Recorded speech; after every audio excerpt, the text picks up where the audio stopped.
Lēnā garā lecot iekšā. Nu tā, liela, čuk, tā. Pēc gatavā ierakstīšu to zvanījāt, tev bišķi paprašņāšu, nu tā. Pirmais jautājums no manas puses. Vai var man lūdzu pastāstīt, un godīgi man pašam arī rīktīgi interesē, vai var lūdzu pastāstīt, kur mēs bijām pirms mēs sākām? Kas bija tā vieta, kur mēs bijām, teiksim, teiksim, ko tu vēlējies sasniegt tajā brīdī, kas bija tā problēma, kādēļ tu to vēlējies izdarīt? Teiksim, kur tu biji pirms mēs sākām darboties kopā? Es biju, man liekas, dzīvē tādā posmā, kad es gribēju ļoti daudz lietas mainīt, un man likās, ka tas tā notiks ļoti, ļoti ātri. Bet, jā, tas bija tāds posms. Es nezinu, es neteiktu, ka tas bija kaut kāds baigs zemais posms, tīri ne emocionāli, ne fiziski, bet vienkārši saproti laikam, kad ir kaut kādas lietas, kas ir, kādreiz jāpamaina. Un tā ikdiena likās tāda, jau pārāk garlaicīga, varbūt, teiksim tā. Man tā kā vairāk vērst uz sevi. Jā, mans mērķis bija savas sev kārtībā, jo es ticēju tam, ka es varu izskatīties citādāk, labāk. Un pēc ilgiem centieniem ar fastingu, ar saviem deju treniņiem sapratu, ka es nevaru tikt līdz tam rezultātam, kādu es vēlos. Nezināju īsti arī, kāpēc, tāpēc, ka, ja es dienā trenējos daudz, bet, labi, tie treniņi arī tādi, kā kurš viens intensīvāks, viens nav tik intensīvs, atkarīgs no dienas plāna. Un es sapratu, jā, ka es laikam nevaru tā tik galā, un joka pēc Instagramā ieraudzīt tevi, bet tas tiešām joka pēc. Un patīk, kā saka, uzraksti augt, un es tev izstāstīšu, tad domāju, labi, es uzrakstīšu komentāru, un tā arī viss sākās, un tad mēs arī sazvanījāmies, un jā, bija bail to, kad ir svešs cilvēks. Parasti jau, es jau nezinu, varbūt ir cilvēki, kas uztais background check saucamo, tur ir tiek skrūpts. Tu pat aizsmalēs iekšā. Tā, kas tu esi, varbūt tu esi kaut kāds krāpnieks vai kaut kas tāds. Bet nē, ja jau tik ļoti sociālos tīklos bija iekšā, tad jau bija skaidrs, ka tas nav tāds jociņš un vispārējais. Tu biji ļoti īstenībā pārliecinošs par to, kad vai sazvanamies, es tev izstāstīšu visu sīkāk, un tā tu mācēji tā kā ievilkt tajā iekšā, ka tu gribi zināt vēl, tā kā varbūt vairāk, varbūt kaut kas. Un jā, domāju, sazvanījāmies un palikām pie tā, ka es saņēmos un sapratu, ka es gribu parūpēties par sevi. Principā tas viss, kam es darīju, tas bija tikai vienīgi sevi. Bet tik sliktā ziņā neievilkt tur iekšā?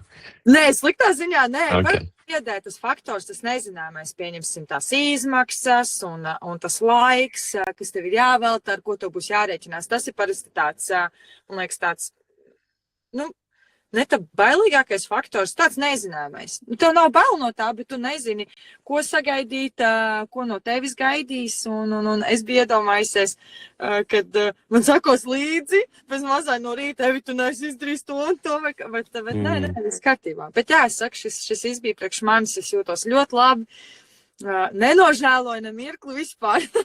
Aha, ok, šitas iesprūkšos, Saša. Tā, jautājums man tev. Kas tev bija tie iemesli, kādēļ tu izdomāji, ka kaut ko vajag samainīt?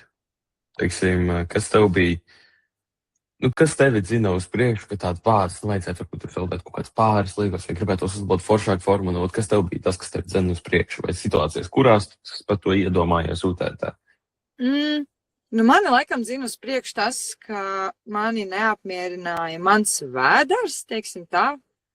Jo es zinu, cik grūti ir pēc tam, teiksim, arī pēc tām pašām dzemdībām, tām māmiņām, tikt atpakaļ strīps, bet, labi, man jau bērnam ir 5 gadi, bet es, laikam, bija tas, kad es gribēju, man traucēja tas, kā es izskatos nedaudz.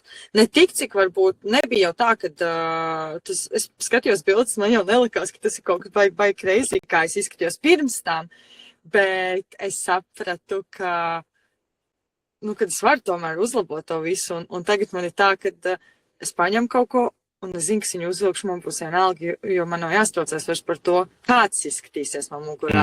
Vienkārši paņemšu, uzvilkšu un aiziešu, un viss. Bet jā, tas ir tas, kas mani dzina uz priekšu, tas, ka es to daru sev, un tas, ka es gribu izskatīties labāk, un es zināju, ka es varu dabūt atpakaļ to savu iepriekšā figūru. Es teikšu godīgi, man liekas, šobrīd varbūt tas ir pat maziņāka nedaudz, bet es esmu aptuveni tajā posmā, kad es biju startiņā, kad man bija viena alga, ko es varēju uzvilkt, un es labi izskatījos. Un tagad es esmu atpakaļ tajā pozīcijā, un es jūtos ļoti labi. Nē, super, prieks dzirdēt. Reāli bija tā, ka vienkārši, ja pareizi sapratu, pati zināju, ka varbūt bišķi labāk, un tāds, tā kā, hei, varētu bišķi labāk. Jā. Ok, sapratu, super.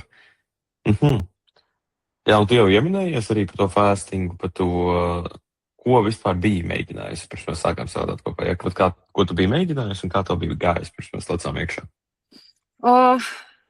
Teiksim tā, es fastingu uzsāku pagājušā gada vasarā, jo bija jāgatavojās skaistam pasākumam, un es gribēju ielīst skaistā kleitā. Un es apzinājos, ka es strādāju līdz 7:30 aptuveni.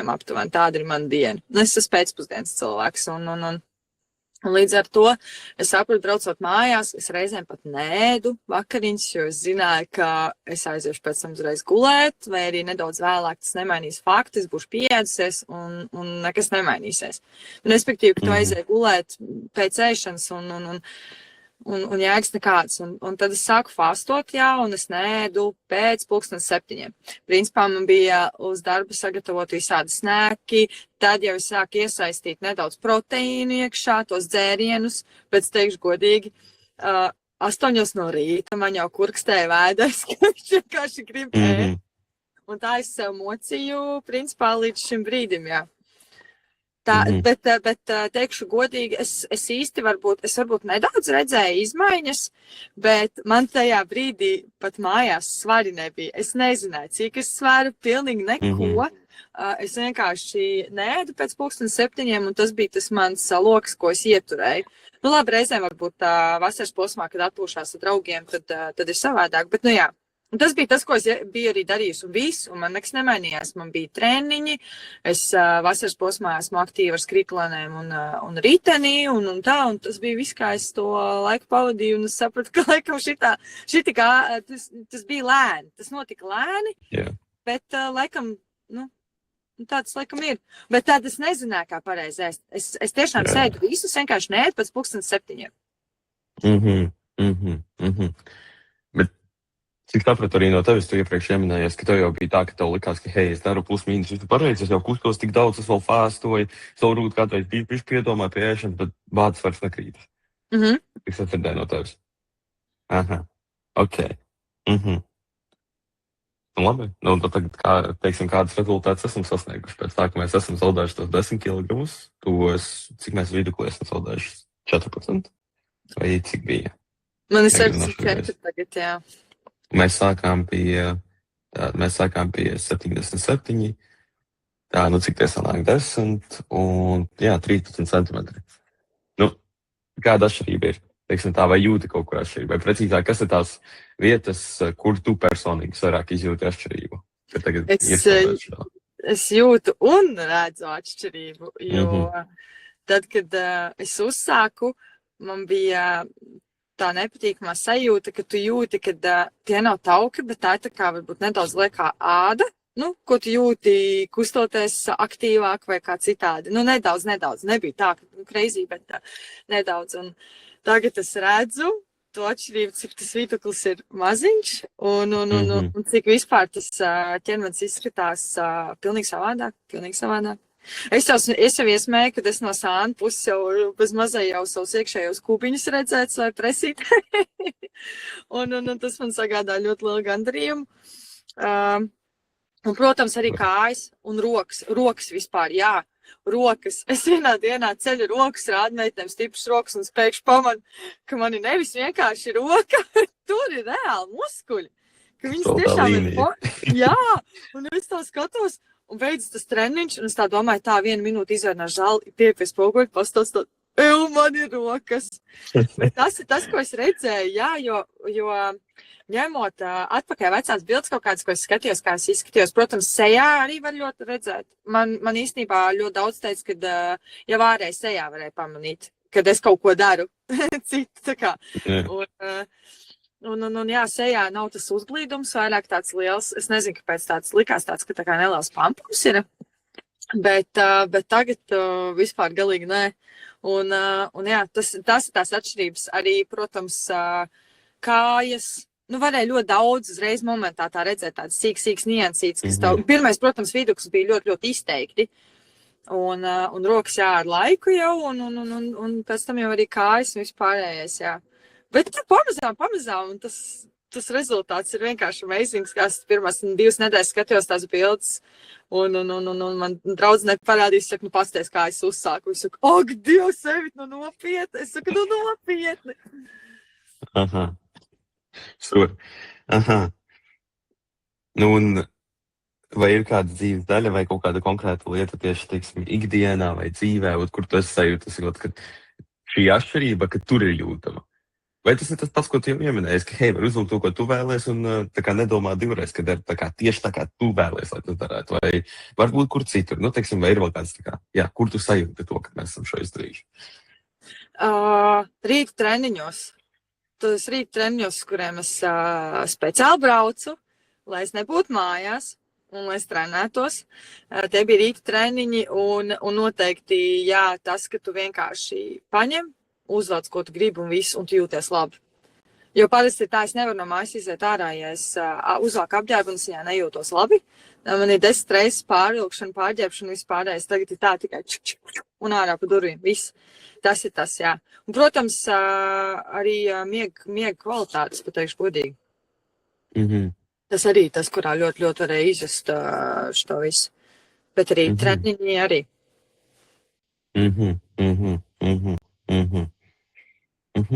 Sadzirdēju. Vai tas ir ietekmējis kaut kādā veidā mainījis to, kā tu pati jūties iekšēji? Jā. Kā tev tas spoguļojas, ja drīkst? Es jūtos pacelātāka katru dienu.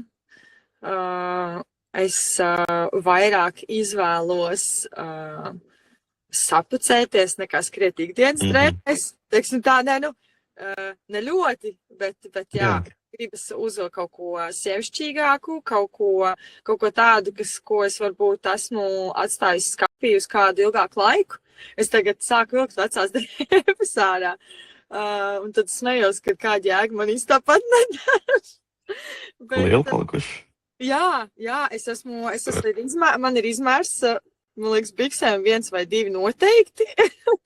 un pārējām drēbēm arī es esmu jau izmērā iekāpusi. Ik pa laikam skatos, ka man Rīgas aizdara, un es tādu, wow! Bet tas ir tas, laikam, kas iedod tā pārliecību, un tas, ka man tas grafiks ir nedaudz citādāks. Man patīk domāt par to, ko es gribēšu ēst. Nevis vienkārši, es uztaisīšu kaut ko pirmo, kas pagadās, bet man patīk domāt par to, cik daudz, ko es to baltumvielās šodien ēdīšu, ko es to ēdīšu, kā es to darīšu, un tas ir tas, kas, laikam, man ir tā aizgājis, kad es teicu, es ceru, un es zinu, es ceru un zinu, kad es to nemainīšu. Man reāli, es esmu pieradus pie tā, kā tas viss iet, un kā līdz šim tas viss ir gājis, un tas ir tas, jā, ēšana, apģērbs un tā sajūta, ka tu esi pacelāts. Tas grafiks sabalansē darbu ar ēstavošanu un treniņiem papildus. Tas man ir iedevis arī tādu enerģiju, teikšu godīgi. Ja mēs ar draudzeni runājām, te rīta treniņi, viņi arī pa laikam brauc zāli, un viņi arī saka, rīta treniņi jaudīgi, tas pēc tam nenormāli daudz enerģiju. Un to es arī jūtu, un tas aizbrauc uz mājām, es uzspridzinājis visu dienu, un tas aizbrauc uz mājām, un tu jūti, ka tev viss tāds. Tu vari aiziet vienkārši forši pagulēt, ja tas labu darbu padarīs. Super. Riktīgi fēns ir tādi. Tiešām fēni, prieks. Aha. Un tu arī par šo jau nedaudz ieminējies, bet kādas tev šaubas bija pirms sākām darboties kopā? Vai tev bija kādas šaubas? To precīzāk 11, jā, kas bija tās šaubas, teiksim tā, kas tev varbūt sēdēja prātā un droši tā kā, vai šis palīdzēs, vai kas cits tā kā droši var teikt? Man bija šaubas par to, vai es varēšu savā grafikā iespiest tos treniņus. Tas bija viens, jo man dienas pirmā puse parasti iet mājas darbos, gatavoju vakariņas, jo es vakaros neesmu, tad es esmu priecīgi par to, ka es to izdaru no rīta, un tad viss jau ir gatavs. Un, jā, tas bija tas, laikam, kas mani mulsināja, vai es to varēšu izdarīt. Vai es to varēšu iespiest, vai pēc tam es varēšu normāli nostrādāt to dienu, ja tas ir dienas pirmajā pusē. Jo zināju, ka vakaros noteikti to nedarīšu. Jo tad būs, tad tas būtu tā kā nedaudz pa daudz, jo tu esi visu dienu nodejojies. Un vēl man bija šaubas par manu knakstīšanos. Teikšu godīgi. Bet, nebija tik traki. Pirmais pārbaudījums bija svētku galdi, jā. Tas bija rītīgs pārbaudījums. Tie visi brāņšus, kuriem aicināja vispārējos tādu skatos, jā, ir dārzeņi super ideāli. Kad ir vismaz, ka tu redzi, to es varēšu, tas ir tāds, ka tu varēsi samanedžēt, lai ir tā maltīte tāda pozitīva, tāda labā maltīte, nevis tāds fasts vai junks, kaut kas tāds. Tas bija tas, kas mani biedēja visvairāk, jā. Vai es varēšu arī ārpus mājas to visu noturēt līdzsvarā. Bet tas jautājums, nebija tik tā, ka tu nedrīkst tev vispār atslābt, ka tev bija tā sajūta, ka viss tagad Jānis man saka, lai es visu atlikušo mūžu, nezinu, graušu salātus un visu. Nē, man īstenībā ļoti patika, ka čatiņā bija viena diena, ko es atceros, ka viena meitene bija ielikusi bildi ar čipšiem, un tad viena bija uzrakstījis, kurš teica, ka viņus nedrīkst ēst, tev vienkārši jādi tik, cik tu vari viņus ēst. To kaloriju daudzumu našķi tu drīkst apēst. Man bija tāds, un tajā brīdī, es nezinu, man laikam tā vēl vairāk iesitās galvā tas, ka, bet hei, teorētiski jau nav tā, ka tu nedrīkst ēst, tev vienkārši ir jāieliek tajā ciparā iekšā un viss. Un tad nē, bet es teikšu godīgi, es gribēju pamēģināt alternatīvas, ļoti daudz alternatīvu. Piemēram, tie paši zirņu čipši tagad man iet uz urā, un man parastos pat vairs negribās. Man ir ļoti daudz lietas, kuras es vairs negribu. Piemēram, es vairs nevaru iest parastu krējumu. Pat pagaršojot, man liekas, ka viņš ir neritīgs, bet ka manai ir ok. Un tad es sapratu, jā, kad es esmu pieradusi jau pie tā, kad es esmu atradusi alternatīvas, lai būtu nedaudz, teiksim tā, liesāk varbūt, ja, lai nav tik traknis tas ēdiens viss. Bet jā, es ēdu arī, man liekas, pica. Es atceros piču šķīvi ar daudz dārziņiem šķīvi, salātiem. To gan es atceros. Man tas likās sabalansēti. Bet jā, tā kā tu teici, 20% tu drīksti. Tāpēc, ka es pateikšu godīgi, ja būtu jāievēro tikai un vienīgi tas, man liekas, ka tas tiešām varbūt pat arī tā tālākā nākotnē daļai nestrādātu. Tā sērija, kur mēs runātu par noraušanos. Tādā veidā tu vismaz paņem, es tā domāju, ok, es varu 1 līdz 2 dienas maks tā kā nobīdīties, un tā, es saku, ok. Bet, jā. Tā kaut kā. Ok, negribēju pārtraukt. Jā. Vai tu jūti, ka tu varēsi tā ēst visu atlikušo mūžu, vai neprasīja no tevis, lai tu tur vai nav tāds sajūta, kad prasīja no tevis, vai nezinu, tur jāmirst badā vai kas cits, vai tu tā vari reāli ēst ejot priekš? Badā es nemiru. Mans vīrietis domāja, ka es mēģinu apēst nezinu ko. Skatoties maniem šķīviem ik pa laikam, kur tev šits viss ielēn, es saku, bet man gribas ēst. Jo es nemiru badā, nevienu brīdi, pilnīgi nevienu. Es pateikšu godīgi, tas laiks aptuveni, tas standarta laiks, kurā es ēdu pusdienas darbdienās, es varēju izdzīvot mierīgi, aizbraucot uz māju līdz vakariņām. Jo parasti man bija tā, es paēdu pusdienas, un pēc kaut kādām 3 stundām man gribējās jau knakstīties. Tāpēc vienmēr man kaut kādi sneki somās stāvēja. Vai tā bija manas standarta vanas desiņas, vai tas bija kaut kāds auglis, vai riekstiņi, vai kaut kas sauņas kaut kāds bija salikts pa paciņām. Un es domāju, tu aizbrauc darbus, paņem proteīnu reizēm līdzi, un es pat neapēdu, tikai tāpēc, ka es ēdu pareizi, sabalansētu, un man neprasās neko vairāk. Un tas ir tas, kas man atvēra acis uz to, ka tu vari ēst sabalansēt, un tev pat neprasās neko citu klāt. Vienīgais mīnus ir, tās mēnešu sieviešu dienas, tad tev ir jānotur sev bišķiņ rāmjos, jo man ļoti prasās saldums tajā laikā, un tad es mēģināju arī meklēt visādas opcijas. Man mājās jau bija sapirkt proteīni, lai stāv, lai ir kaut kāds gardums, ko uzēst, bet jā, es jau arī teicu, bet es nemainīšu to, kā es ēdu, jo man tas ritms tagad ir iegājies, un man patīk. Super, riktīgi forši. Nu, labi. Īstenībā pats pēdējais jautājums. Ko tu teiktu cilvēkam, kurš varbūt šaubas? Pat kurš kaut vai, domā rakstīt, vai nerakstīt, vai varbūt mēs tagad esam ar to citu cilvēciņu tajā pirmajā zvanā, vai kas cits nav būtiski, kurš sākotnes punkts. Bet ko teikt cilvēkam, vai tu ieteiktu cilvēkam, un ko tu teikt tam cilvēkam, kurš varbūt tāds šaubas, vai šis man palīdzēs, vai nepalīdzēs, vai es varēšu to izdarīt, vai tas strādās, kurš tāds šaubīgs? Es tam cilvēciņam teiktu vienkārši ej, dari, tev pretī būs cilvēks, kurš visu saliks pa plauktiņiem, un tajā ritmā ļoti ātri un vienkārši var ieiet. Ļoti ātri un vienkārši. Es nezinu, man bija tās pirmās 2 nedēļas, kamēr tu iešupojies. Nē, to var izdarīt, tas ir pilnīgi reāli. Ja tu to gribi, tu to iesi un izdarīsi. Un viss, tur nav variantu, tur nav vispār jāšaubās vairāk ne par ko. Pilnīgi ne par ko. Ok. Tomēr vēl viens jautājums, kas, lai zinu arī no savas puses, kas tev likās viss noderīgākais visā trenēšanā, tajā, ko mēs darījām? Vai tas būtu atskaites, grupa, pieeja pie manis, aplikācija, kas tev visvairāk iepatikās, aizķērās?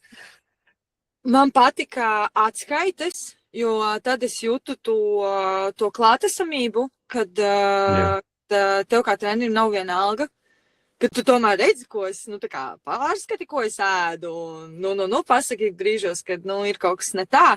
Un, protams, aplikācija, jo aplikācija arī ļoti daudz ko deva. Patiesībā viņa visu laiku lika tev, menedžē to laiku, tev ir jāpēda, tev jāieraksta tas, un jāizdara tas, tie mērķīši jāsasniedz tie mazie. Un komūna, protams. Tas, ka visi vienkārši sprīdzina un rakstā, man rīta pastaiga, es pamostos no rīta, skatos jau kaut kāds 6-5 bildes cilvēki jau iet, ar kuriem ir sunīši vai kas. Iet jau pastaigās, domāju, tur nos, tik agri no rīta jau krājumi solīši. Un tas ir forši. Tā vide, kad visi padalās ar kaut ko un kaut ko uzraksta, tur piemēram, tur atlaidzi tam un tam. Es domāju, ka tas arī ļoti daudz ko nostrādāja. Un arī tā kā viena sieviete bija rakstījusi, es šodien negribēju iet uz treniņu, bet šodien aizgāju uz treniņu. Yeah. Amazing vienkārši, amazing. Cilvēki, kas iedvesmo, es uzskatu, ka pirmkārt aplikācija ir ideāla, tāpēc, ka tevi satur rāmī un grafikā. Man patīk, ka es esmu tāds struktūras cilvēks. Un tas, ka ir tā komūna, kad ir cilvēki, kas komunicē, kas tev uzraksta, piemēram, tu kaut ko ieliksi, viņi, ja tu pajautās jautājumu, viņi tev atbildēs. Viņi jau zina visu un dzīvo tam visam līdzi. Tas ir forši. Tas ir tiešām forši. Man brīžiem likās, kad es tā skatos citreiz un domāju, ak, Dievs, ko tad es tāds maziņš šitan tajā čatiņā, ko es tev likšu, vai es tādu atbildēju bildi no treniņa, tāds, ak, Dievs, tādu maziņu, pārējie liek bildes, bet nē, forši, vienkārši, fantastiski. Tur galvenais, tas jau var iedot to motivāciju vēl lielāku. Tas, ka tu neesi viens tajā visā. Tas, ka tu redzi, ka čatiņam ik pa laikam pievienojas vēl kāds, ka tu visu laiku tur tas viss kustās uz priekšu. Bet atskaites ļoti novērtē. Ja vienmēr viss vienkārši pārlasīja, man liekas, 2-3 reizes viennozīmīgi, lai aizķertos, kas nebija labi, kas bija labi, un vispārējo lakojas cerības mācēju ieviest vairāk olbaltumvielas un pievērsties tam visam forši. Un nebār tā kā atskaitās. Nebija tā, ka bija pārāk, tur nezinu, nejaukas, agresīvas, kaut kas tāds atskaitas, ko man citi cilvēki viņi teikuši no pagātnes pieredzes. Nē, galīgi nē. Es uzskatīju to, kā ieteikumu, nevis kā izrādījumu, bet to kā ieteikumu, tā kā, pačeko tiešām, vai tas ir vajadzīgs, tā kā pieņemsim, varbūt to vajag mazāk lietot. Nevis agresīvs, es tā neteiktu. Nē. Es domāju, ka varbūt es nezinu, varbūt to citi tā kā uzņem sevi. Nē, ne no manas puses, tīri gribēju pārliecināties. Jā. Vienkārši citiem cilvēkiem pagātnē ir bijis tāda pieredze, ka es gribēju tā pārliecināties, ka, hei, tev tā nav. Nē, Jā. kolīgi, nē. Tad Mīlīgs, viss kārtībā. ko lai saka, miera Mika, man liekas. Super. Bet, Tad viss kārtībā. Ok. Super. Nu, liels paldies.